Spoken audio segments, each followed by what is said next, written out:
Bonjour le monde entier, le bonjour l'Afrique surtout. Moi je m'appelle Aria Bassit. Aujourd'hui je viens participer à une quelque sorte un discours qui suscite actuellement où on est en train de parler et de l'Afrique, qui concerne surtout l'Afrique.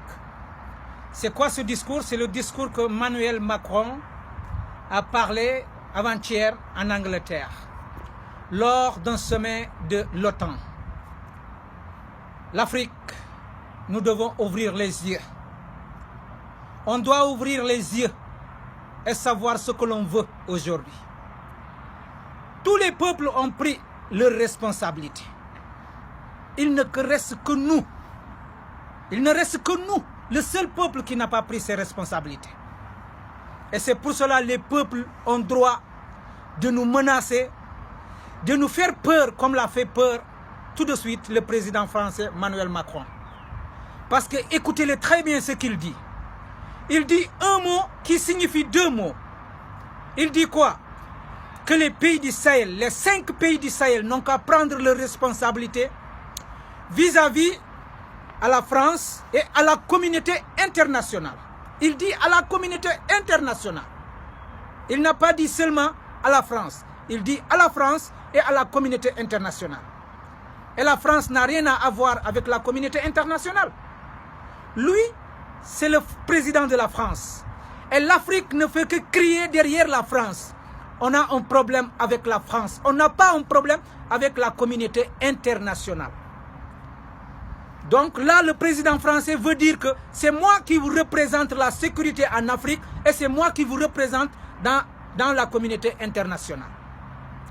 Quel est le peuple qui va continuer à accepter qu'un seul pays, un petit pays de 60 millions d'habitants, soit le représentant de presque tout un continent sur le plan de la sécurité et sur le plan international dans les sommets internationaux? On doit être responsable. Depuis 60 ans, après l'indépendance, nous avons encore peur. Peur de prendre notre indépendance. Peur de prendre notre sécurité, peur de prendre nous-mêmes charge. Et c'est pour cela, moi je fais appel à toute la jeunesse africaine de continuer à mettre la pression sur les Français. On n'a pas dit les Français en tant que peuple.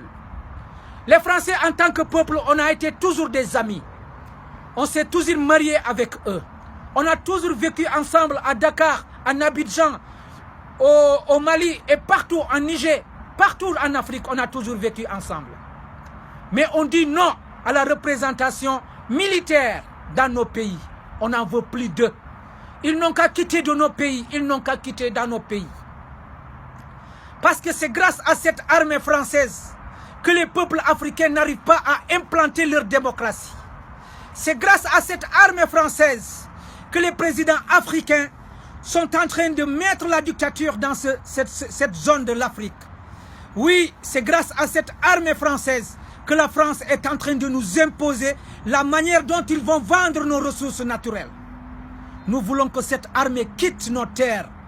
Nous voulons des relations avec la France, mais nous voulons que cette armée quitte nos terres et nous voulons que tout le monde nous respecte. Donc je dis aux présidents africains, préparez-vous, il est temps, on est au 21e siècle. Achetez des armes pour vous défendre et n'attendez pas que la France vous défende. Si vous attendez encore que la France vous défende, c'est parce que encore vous êtes là à téter le lait de votre maman. Et vous n'êtes pas encore responsable jusqu'à présent. Si vous n'êtes pas prêt à diriger vos pays, quittez la place comme l'a dit Salif Keïta.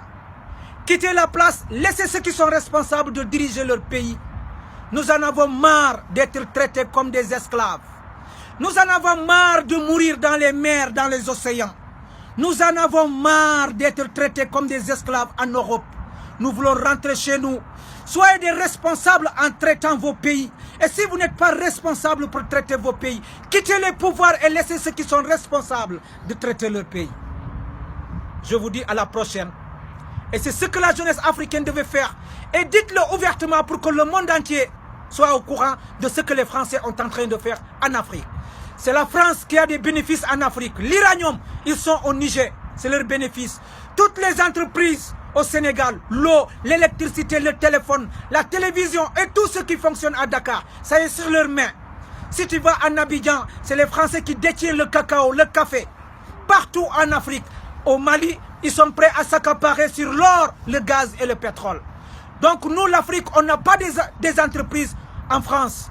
Donc celui qui a des avantages en Afrique, c'est le Français. S'il nous demande le choix, et s'il nous donne le choix de nous demander qui doit quitter, c'est lui qui doit quitter. On veut qu'il quitte en Afrique. Nous allons nous entraîner à nous défendre. Un peuple qui ne s'entraînera jamais à se défendre ne pourra jamais se défendre jusqu'à la fin de la vie. Entraînons à nous diriger, entraînons à nous défendre. Et c'est là que nos armées pourront savoir comment ils vont se défendre. Je dis à la jeunesse africaine.